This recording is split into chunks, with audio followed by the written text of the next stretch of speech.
All right, today we're going to dive into a really powerful concept that helps make sense of all that market madness, mean reversion. We're going to explore this idea that the most extreme moves, those moments of peak panic or total euphoria, while they often carry the seeds of their very own reversal. So let's start with a really big question. What if those moments of absolute fear or even irrational greed weren't just random chaos? What if they actually followed a pattern? A pattern that could give us a clue about what's coming next? Well, that's the core idea we're digging into today. So what is mean reversion really? Honestly, the best way to think about it is like a rubber band. You stretch it, and the farther you pull it away from its normal resting state, the stronger the force pulling it back. It's the same in the markets. Prices get stretched way out of shape by intense fear or greed. But this theory says they have this natural tendency to want to snap right back to their average. Okay, so let's dig a little deeper into this idea of the market's rubber band. Let's figure out why these extremes tend to snap back in the first place. Now, what's really fascinating is seeing how traders actually put this into practice. They'll see an asset that's been crushed, what they call oversold, and they see that rubber band stretched to its absolute limit, so they buy it, betting on that snapback. And the exact same logic works in reverse for an overbought asset that's been soaring higher and higher. They'll sell it, expecting it to fall back towards its mean. But here is the crucial catch, and this is a big one. This doesn't work for everything. You can't just bet against every single big move you see. Some things are more like a rocket ship than a rubber band, right? So the real secret sauce is finding the markets that actually have this snapping back quality. And this slide right here perfectly illustrates the key difference. See, an asset's price can just keep going up and up for years. It doesn't have to revert to some old average. But its returns, the day-to-day percentage changes, they often behave very differently. They tend to dance around a stable average. A huge up day might be followed by a down day as things cool off. It's the returns that act like our rubber band. Now, there's a fancy statistical term for this rubber band behavior. It's called stationarity. But all it really means is that the data has a stable home base, a mean that it always wants to return to. It doesn't just wander off into space forever. Finding assets that have stationary returns, well, that's the absolute foundation of a solid mean reversion strategy. So how do the pros find these assets? They're not just guessing. They use statistical tools. And a really common one is the Augmented Dickey-Fuller test, or ADF for short. You can think of it like a mathematical lie detector for trends.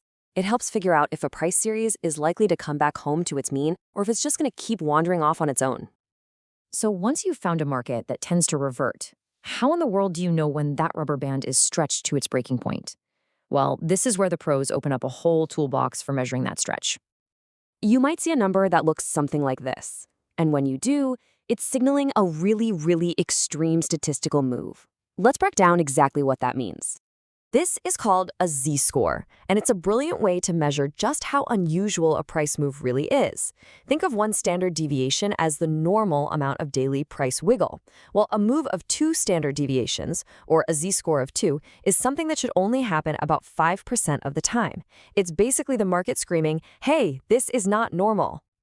Another classic tool is the Relative Strength Index, the RSI. It's basically a momentum gauge that runs on a scale from 0 to 100. Traditionally, a reading over 70 suggests that the buying has gotten way too excessive and might be unsustainable. And a reading below 30 signals that selling pressure might be totally exhausted, hinting that a bounce could be just around the corner. And then you have Bollinger Bands. This quote right here gets to the heart of why they're so incredibly useful. They create this dynamic channel around the price that, statistically, should contain the vast majority of all normal price action. So the logic is actually pretty simple. When the price touches or breaks outside that upper band, it's in the overbought zone. When it breaks below the lower band, it's oversold. And where is it most likely to go next? You guessed it, right back toward that middle band, the mean. It's like a visual map of the entire mean reversion principle. Okay, so how do we put all of this together? How do you combine an asset's tendency to revert with a measure of its current extreme move to find a real actionable opportunity? This is where sophisticated traders create what we can call an opportunity score. It's designed to answer 2 simple but incredibly powerful questions. First, does this asset behave more like a rubber band or a rocket ship? And second, just how far has that rubber band been stretched right now? This table shows it perfectly. Just look at asset A. It has a strong, statistically proven tendency to revert, and it just made an extreme move. Bam! That's a high-scoring opportunity. Now look at asset B. It made the same extreme move, but it's a trending asset. The chances of it snapping back are way lower, so it gets a low score. The point is, and this is so important, not all big moves are created equal. All right, let's zoom out for a second. Why does understanding all of this actually matter for how you look at the markets? Because at the end of the day, mean reversion is so much more than just a bunch of indicators on a chart. It's a mental framework. It lets you see all that market volatility not as pure chaos, but as the predictable, cyclical pulse of human fear and greed. It gives you a structure in what can often feel like a very, very chaotic place.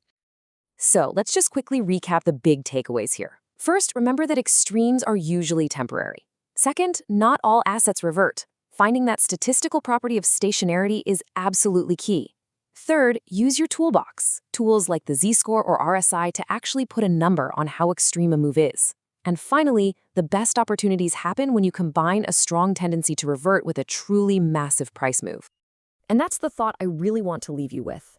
The next time you see a market in a total state of euphoria or absolute panic, just ask yourself, are you looking at random noise, or are you actually seeing a rubber band stretched to its absolute limit, just waiting to snap back?